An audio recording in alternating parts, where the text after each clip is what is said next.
Hi అండి. అందరికీ నమస్కారం. Welcome back to my channel Shri Parimala kitchen. ఈరోజు మన ఛానల్‌లో రెసిపీ పూజలకి, పండగలకి, దేవుడికి ఎంతో ప్రీతిపాత్రమైన ఖర్జూర సగ్గుబియ్యం నైవేద్యం ఎలా తయారు చేసుకోవాలో చూపిస్తానండి. పంచదార లేకుండా ఒంటికి చలవ చేసే చాలా రుచిగా, తేలిగ్గా చేసుకోవచ్చు. మరి దీన్ని ఎలా తయారు చేసుకోవాలో చూసేద్దామా? రండి. స్టవ్ వెలిగించుకొని కడాయి పెట్టుకున్నామండి. ఇప్పుడు ఒక కప్పు బెల్లం అండి, ఇది వేసుకోవాలి.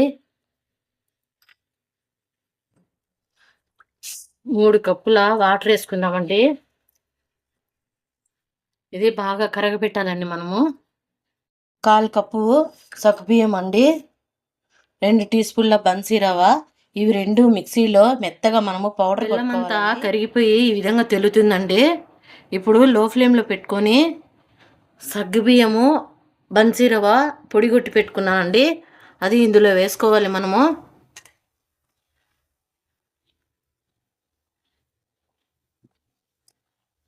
బాగా గట్టిగా అయ్యేంత వరకు దగ్గరుండి మనము కలిపెట్టుకోవాలండి. ఈ విధంగా లో ఫ్లేమ్లో పెట్టి బాగా కలిపెట్టుకోవాలండి మనము దగ్గరుండి. బాగా కొంచెం గట్టిగా అవ్వాలండి.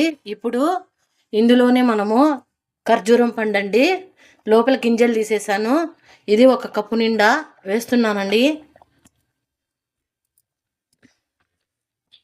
బాగా కలిపెట్టుకుందామండి. ఈ విధంగా గట్టిగా అయిందండి. ఖర్జూరం కూడా బాగా కలిపేశాను. ఇప్పుడు 1 టీ స్పూను మనము నెయ్యి వేసుకోవాలి. వేసేసుకొని అంతా బాగా కలితిప్పుకోవాలండి.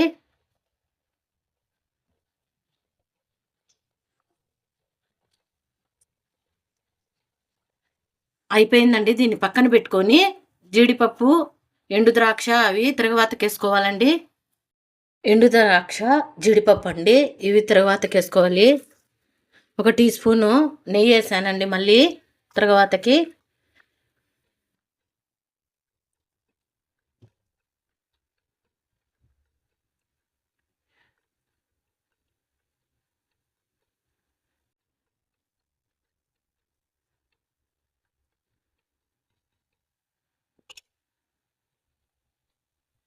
ఇవి కూడా ఇందులో వేసుకోవాలి. కొద్దిగా యాలక్కాయ అండి, ఇది కూడా వేసుకోవాలండి.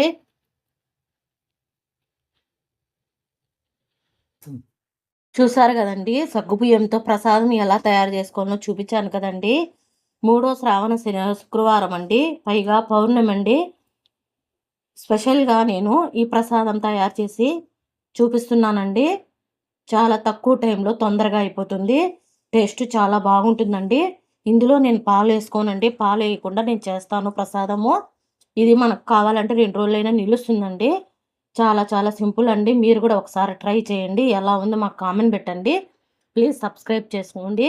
Thanks for watching. Bye bye.